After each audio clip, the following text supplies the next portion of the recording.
नारायणं नमस्कृत्य नरं चैव नरोत्तमं देवीं सरस्वतीं व्यासं ततो जयमुदीरये।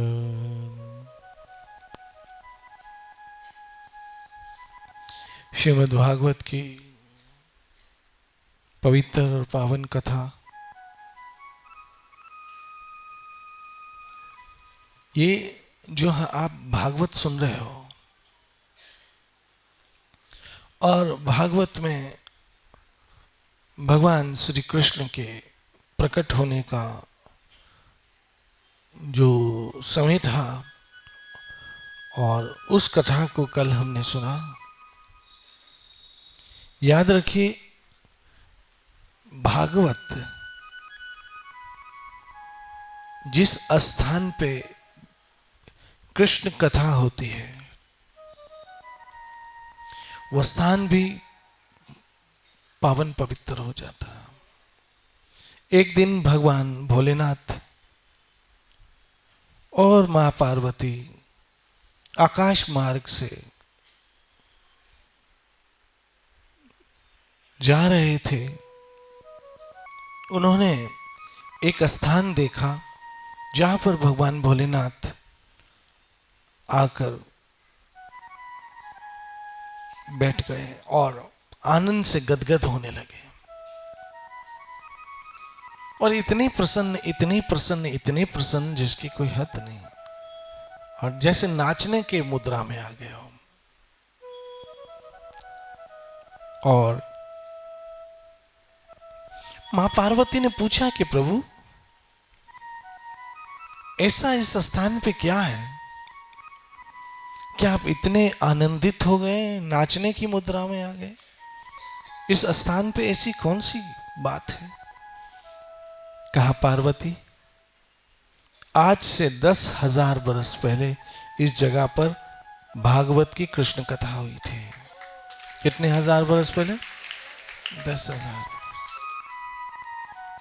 और 10,000 बरस बीतने के बाद भी आज ये धरती उतने ही पवित्र है, उतने ही पावन है, उतने ही मंगलकारी है, क्योंकि यहां भगवान श्री कृष्ण के चरित्र का गान हुआ है।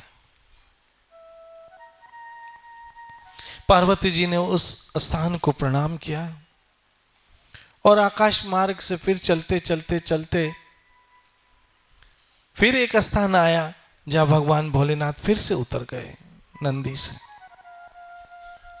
और उस स्थान को फिर प्रणाम किया। मां पार्वती ने पूछा, अब प्रभु क्या है? वहां तो भागवत की कथा हुई थी 10,000 बरस पहले, अब यहां ऐसी कौन सी बात है? भगवान ने कहा, पार्वती, ये जगह वो जगह है जब आने वाले 10,000 सालों के बाद यहां कथा होगी। यानी जहां हुई थी वो तो पवित्र है, लेकिन जहां होने वाली है वो स्थान भी पवित्र हो जाता है। मैं ऐसा सोच रहा हूं कि कब कहां अवसर मिले कि कहीं हम मेरे ठाकुर की वृंदावन की लीलाओं का स्मरण करें और श्रवण करने का सौभाग्य मिले।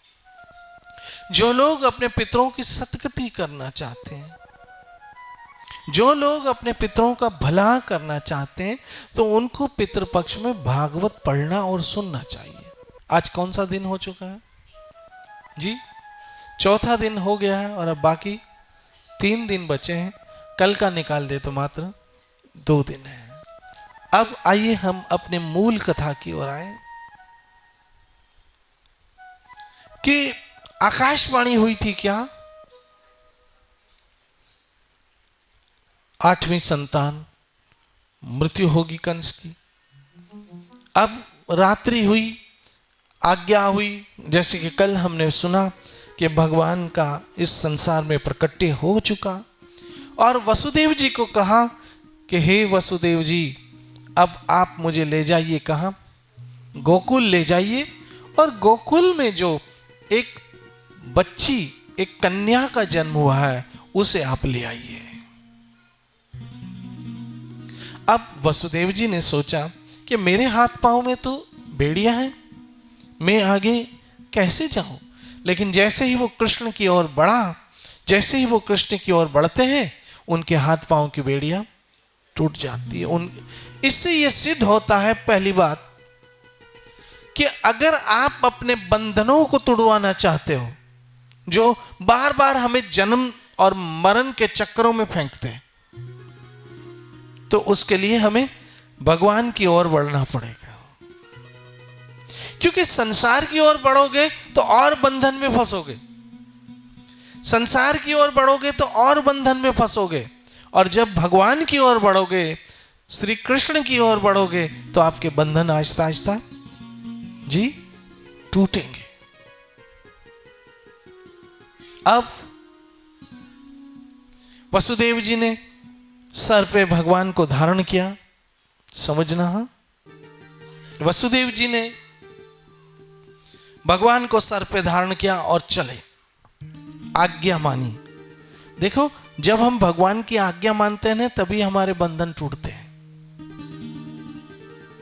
यही याद रखना। नहीं तो हमें फिर से दूसरा जन्म लेना पड़ेगा, फिर से दूसरा जन्म लेना पड़ेगा, और हो सकता है हमारे बुरे कर्मों के कारण हमें कभी कभी भूत प्रेत भी बनना पड़े, और जो लोग भी शांति नगर के रास्ते से आए हम उनको सताए। कभी विट्ठलवाड़ी पहुंच गए, कभी 3 नंबर पहुंच गए, और कभी नेहरू चौक, श्री चौक में रात को घूमते घूमते इधर निकले, मगर इधर आएंगे नहीं क्योंकि राधा वृंदावन चंद्र है, और गलती से आ गए तो उनका कल्याण हो जाएगा।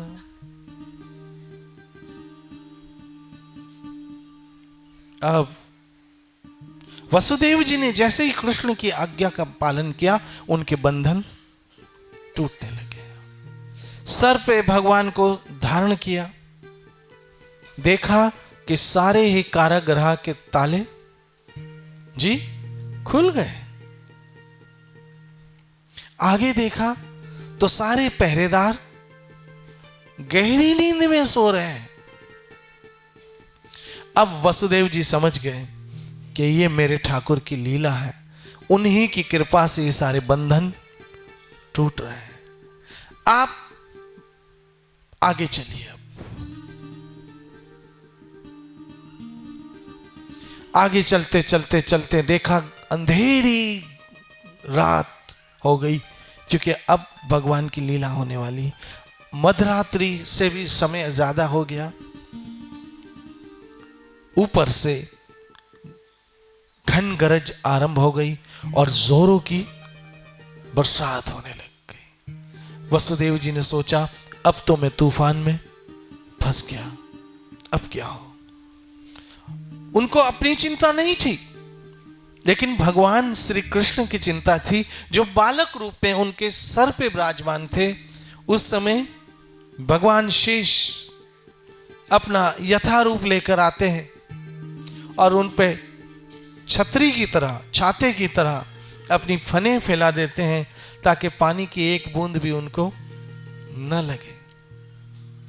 अब आगे बढ़ते बढ़ते बढ़ते बढ़ते बढ़ते बढ़ते बढ़ते जमुना जी आ गई।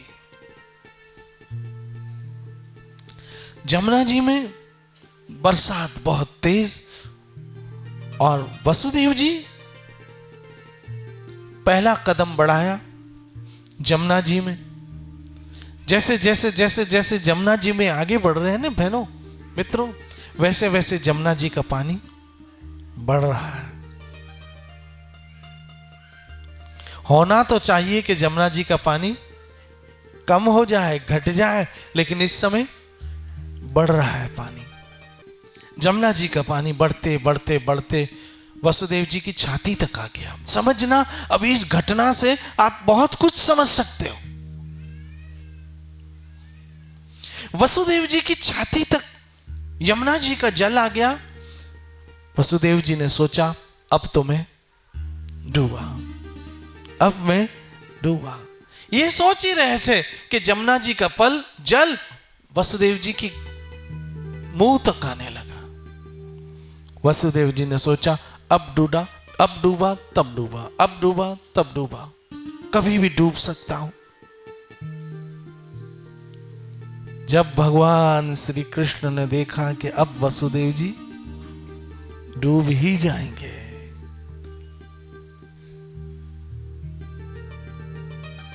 तब अपना चरण बाहर निकाला। जमुना जी ने चरण छुआ और चरण छूते ही जमुना जी में पूरा रास्ता बन गया। जमुना जी दो पार्टों में बट गई और पूरा रास्ता मिला। इससे एक बात समझो, हां, यह घटना तो आपने बहुत बार सुनी होगी, भागवत की कथा। मुझे पता है आप सब सत्संग प्रेमी हैं, क्योंकि यदि सत्संग प्रेम ना होता तो आप ना आते। क्यों आते? आप सब बहनें, माताएं, मित्र सत्संग स्नेही है, संत स्नेही है, श्री हरि के चरणों से अनुराग है।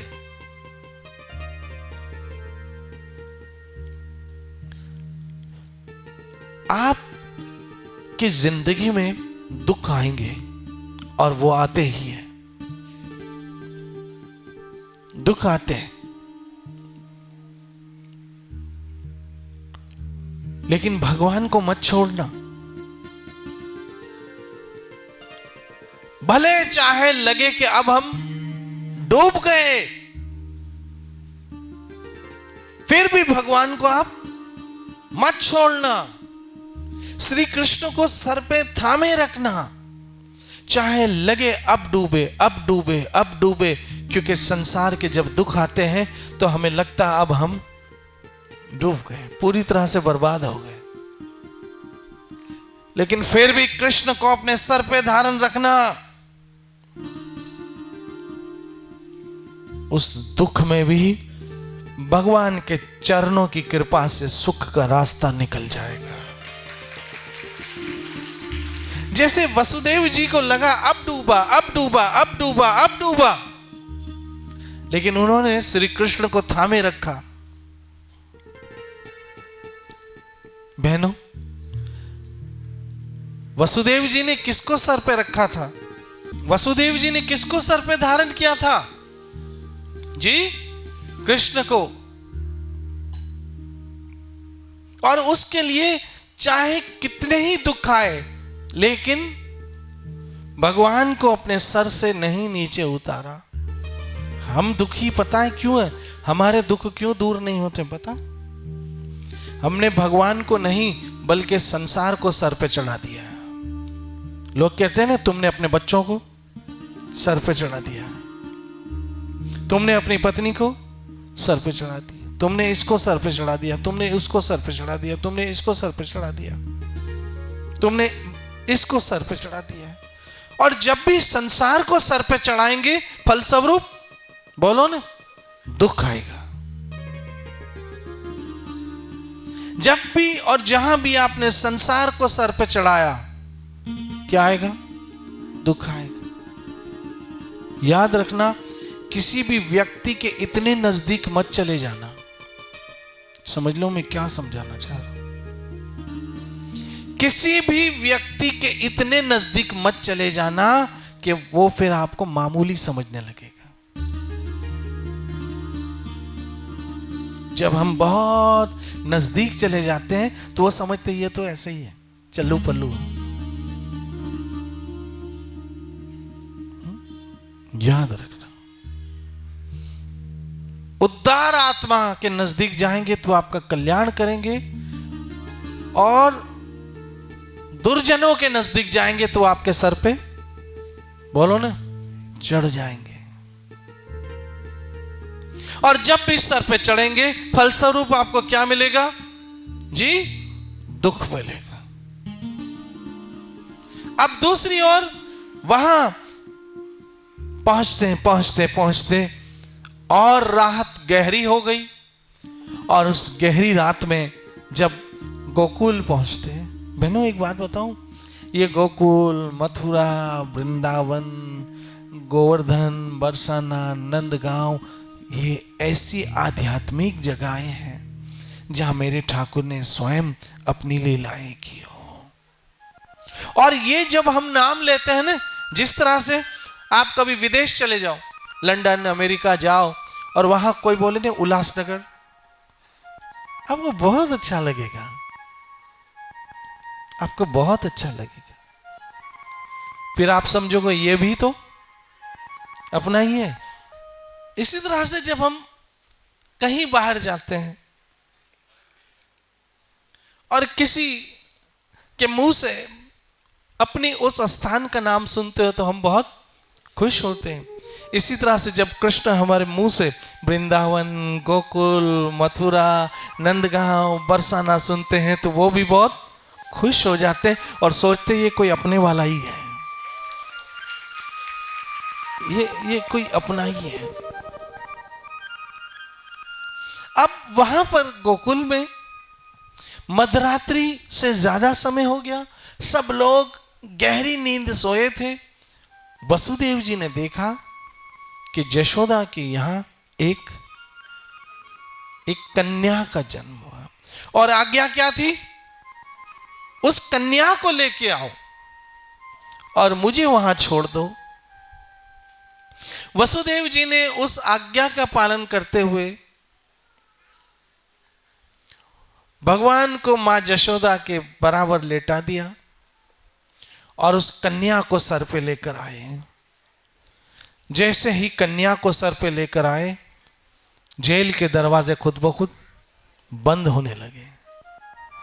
जैसे ही जेल में घुसे, प्रवेश किया, पहरेदार भी जाग गए और सारे बंधन फिर से बंध गए। ऐसा क्यों, ये समझ लेना।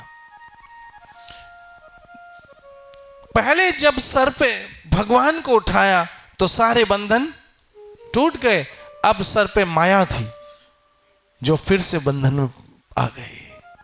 इसलिए सर पे यदि भगवान को रखा तो बंधन से मुक्त हो गए, और यदि माया को सर पे रखा तो बंधन में बंध जाओगे। अब भगवान को सर पे क्यों, कि हमने वसुदेव जी की तरह अभी तक भगवान को सर पे नहीं चढ़ाया, बल्कि किसको चढ़ाया जी, माया को चढ़ाया सर पे। इसलिए हम सब बंधन में। अब वो कौन सी जगह है जहां हम माया को सर से उतारे और भगवान को अपने सर पे धारण करें, उस जगह का नाम सत्संग है। सत्संग ही वो स्थान है जहां पर माया सर से उतरती है और भगवान सर पे चढ़ जाते हैं, सर पे विराजमान हो जाते हैं। अब यहां पर जब सुबह सबकी आंख खुलती है, ओह सब खुशियों से पागल हो जाते हैं। नंद बाबा के घर लाला हुआ, बधाई हो बधाई हो बधाई हो बधाई हो। सब नंद बाबा को क्या दे रहे थे, बधाई दे रहे थे, बधाई बधाई बधाई, क्योंकि आपके यहां क्या हुआ, लाला हुआ है। इतनी वृद्ध अवस्था में, इतनी बड़ी उम्र में नंद और यशोदा के घर लाला हुआ, बेटा हुआ, पुत्र हुआ, बच्चा हुआ, सब लोग बधाई दे रहे हैं। अब यहां पर कंस को जब पता पड़ा कि लड़के की जगह जी लड़की हुई है, पुत्र की जगह, ये तो भविष्यवाणी तो थी कि 8वां पुत्र तुम्हारी मृत्यु होगा, लेकिन ये पुत्र के बजाय पुत्री हो गई है। कंस थोड़ी देर के लिए रुका, लेकिन फिर सोचा पुत्र या पुत्री है तो 8वीं संतान, और मेरी मृत्यु न कर दे कहीं। वसुदेव जी को बुलाया, वसुदेव जी गए और वो बेटी वसुदेव जी के हाथ में दे दी। कंस ने सोचा कि है तो ये 8वीं संतान नहीं, चाहे बेटा हो या बेटी हो, पटक दिया जमीन पे जोर से। क्या हुआ, जोर से पटक दिया, जोर से पटका। अब अष्टभुजा में योग माया आ गई, मां दुर्गा आई और हंसने लग गई। हंसते हंसते कहा कि अरे मूर्ख कंस, तू मुझे क्या मारेगा? तुझे मारने वाला तो कहीं पैदा हो चुका है। याद रखना मेरी माताओं बहनों मित्रों, जो दूसरों को कहते हैं ना कि मैं तुझे मार दूंगा, लेकिन उसको मारने वाला भी कोई तो होता है। मैं तुझे मार दूंगा, अरे तुमको भी मारने वाला कोई है। इसलिए कंस आश्चर्यचकित हो गया और योग माया अंतर्ध्यान हो गई। आज भी जब हम मथुरा में जाते हैं तो कंस के कारागृह जाने से पहले वो स्थान आता है जहां मां भवानी की अष्टभुजा विग्रह है, और वही स्थान था जहां कंस ने योग माया को पटका था और जिसके फलस्वरूप अष्टभुजा आई और कहा तू मुझे क्या मारेगा, तेरे मारने वाला तो कहीं पैदा हो चुका है। अब पूतना एक बड़ी भयंकर राक्षसनी थी, बड़ी भयंकर राक्षसनी थी। कंस ने कहा कि एक काम करो, इस समय जितने बच्चे पैदा हुए उन सबों को मार दो, क्योंकि उनमें से कोई तो एक है होगा। इसलिए पूतना एक बहुत सुंदर स्त्री का रूप बनाकर गोकुल आई, और गोकुल में ढूंढते ढूंढते सीधे नंद बाबा के घर में आ गई। इतनी सुंदर, इतनी सुंदर, इतनी सुंदर जिसकी कोई सीमा नहीं। बहुत सुंदर सुंदर वस्त्र, उस जमाने के हिसाब से बहुत सुंदर सुंदर आभूषण, बहुत सुंदर सुंदर अलंकार, बहुत सुंदर अपना श्रृंगार, ऐसे करके आई। इतनी सुंदर बन के आई कि लोग मोहित होने लग गए। लेकिन अंदर से कौन थी? पूतना थी, राक्षसनी थी। याद रखना, दो तरह के लोग होते हैं। कुछ लोगों का बाहर बहुत सुंदर होता है लेकिन अंदर बहुत करूप होता है। कुछ लोग बाहर से हो सकते करूप हो लेकिन अंदर से बड़े सुंदर होते हैं। उनका दिल बड़ा सुंदर होता है, और कुछ लोग बाहर से सुंदर होते हैं लेकिन उनका हृदय बड़ा करूप होता है। हम तो नहीं पहचान पाएंगे लेकिन भगवान जरूर पहचान सकते। अब पूतना यशोदा ने सोचा ये तो कोई बहुत सुंदर गोपी आई है, और पूतना अपने हाव भाव से मोहित करने लग गई। किसको? मां यशोदा को। सब लोग थे, बोला ये तो बहुत सुंदर आई है, और उसने कहा मैं आपके बालक को थोड़ा उठा लूं, मुझे बहुत प्यार आ रहा है। उसने उठाया। जैसे ही पूतना ने भगवान श्री कृष्ण को उठाया, कृष्ण ने आंखें बंद कर ली। ऐसा क्यों? आप क्या समझते हैं कि भगवान डर गए होंगे तो आंखें बंद कर ली?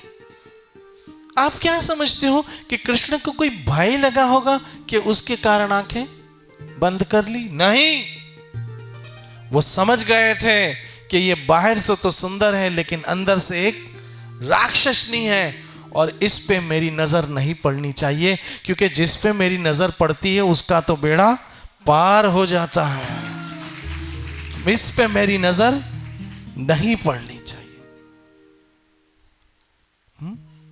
हम भी तो प्रार्थना करते हैं, कृपा की कर दो नजर, हे श्याम सुंदर, हे मुरलीधर, हम पे भी कृपा करो प्रभु, और कृपा करके प्रभु हम पे दया दृष्टि रखना, हम पे कृपा की नजर रखना, ताकि हमारा जन्म सफल हो जाए। हे प्रभु, रहमत और करम का एक जाम हो जाए, हमारा काम हो जाए, तुम्हारा नाम हो जाए प्रभु। अब क्या हुआ, पूतना ने सोचा चलो अब सब मोहित हो गए हैं, बालक भी मेरी गोदी में आ गया है, बालक को स्तनपान कराऊं। बहुत ममता भरे स्टाइल में, बड़े ममता भरे मुद्रा में भगवान को स्तनपान कराने लगे। लेकिन उस स्तन में तो क्या भरा था, विष भरा था, जहर भरा था, जहर भरा था। बहनों, भगवान जो है ना, यहां पर 3 तरह की दृष्टियां होती है। क्या कहा, 3 तरह की दृष्टियां होती है। एक देह दृष्टि होती है, जिसके द्वारा आदमी की नजर कहां तक जाती है, शरीर तक, वो देह की नजर से देखता है। दूसरा व्यक्ति दिल की नजर से देखता है, हम कहते हैं ना दिल की नजरों से देखो। तीसरा व्यक्ति दया की नजर से देखता है, और भगवान जो है ना, वो दया की नजर से देखता है। गुरु जो है वो दया की नजर से देखता है। गुरु की नजर और भगवान की नजर में हमेशा क्या होती, दया होती। लेकिन भगवान ने तो यहां आंखें बंद कर ली थी कि इस पे तो मैं कभी दया की नजर न डालूं, ये तो राक्षस है। ये नजर तो किसके लिए है, मेरे भक्तों के लिए। ये दया की नजर मेरी माताओं बहनों मित्रों आपके लिए है, दुष्टों के लिए नहीं हो सकती है। ये नजर आपके लिए है, क्योंकि आप भगवान के भक्त हैं। मैं मानता हूं इस समय आपको गर्मी हो रही होगी, और मैं ये भी मान रहा हूं कि हो सकता है इस समय आपके सर के ऊपर पंखा भी ना हो, कि थोड़ा बहुत एहसास हो। और अगर पंखा होगा भी तो सफोकेशन बहुत होगी, और ऐसी सफोकेशन में 1-1.5 घंटा बैठे रहना, अगर भगवान से प्रेम होता है तभी यह संभव हो सकता है, नहीं तो उठ के भाग जाते हैं लोग। आप में से ऐसे कई लोग होंगे जो एसी के सिवा नहीं बैठ सकते होंगे, पंखे के सिवा नहीं बैठ सकते होंगे, सोफे के सिवा, कुर्सी के सिवा नहीं बैठ सकते होंगे। लेकिन आज जमीन पे इतनी गर्मी और सफोकेशन में मेरे ठाकुर के सामने ठाकुर की कथा सुन रहे हो, ये पल आपकी जिंदगी के सबसे अनमोल पलों में से के श्री राधे। अब जैसे ही स्तनपान कराया, भगवान ने एक सांस से पूतना के प्राण खींच लिए। पूतना के प्राण खींच डाले, वो जमीन पे गिर पड़ी। 7 योजन में उसका शरीर हुआ, और उसकी असली शक्ल, असली स्वरूप सबके सामने आ गया। भगवान जैसे पहाड़ पे कोई छोटी सी मक्खी बैठी हो, छोटा सा, ऐसे भगवान लग रहे थे, क्योंकि पूतना का शरीर 7 योजन लंबा हो गया। और सब लोग दौड़े दौड़े आए, और उनको एक ही चिंता थी, मेरे ठाकुर को कुछ ना हो। जो तुध भावे सोई भली कार, तू सलामत, तू सदा सलामत, प्रभु आप खुश रहो। और ऐसे नंद बाबा आए और भगवान की नजर उतारी। ये तो भागवत में आया ही है। अब कल एक और लीला होगी जो उन्होंने वृंदावन धाम में की थी। परसों एक और लीला होगी, क्योंकि अब हम वृंदावन की लीलाओं को आरंभ करने वाले हैं, क्योंकि अब वो लीलाधारी इस संसार में आ चुके हैं। मेरी माताओं बहनों मित्रों, आज संकल्प करके उठो कि प्रभु आप हमारी कथा में तो आए, अब कृपा करके हमारे जीवन में भी आ जाओ। कथा में तो आए, अब जीवन में भी आ जाओ प्रभु, ताकि ये जीवन की यात्रा अब अंतिम हो, ये जीवन की यात्रा अंतिम हो। इसलिए मैं उम्मीद करता हूँ मेरा ठाकुर आप सबों को बहुत खुश रखे, बहुत सुखी रखे। आप लोग सदैव भक्ति भजन और आनंद में रहो, आपका परिवार आनंद में रहे, आपके बच्चों को सद्बुद्धि हो, ताकि हमारा जीवन भक्तिमय हो, भजनमय हो, और हम अपने घर चले जाए। अब कल की कथा और रोचिक और आनंद वाली है, और कल इस संकल्प के साथ के फिर आएंगे हरि कथा सुनने के लिए। नित्य भजो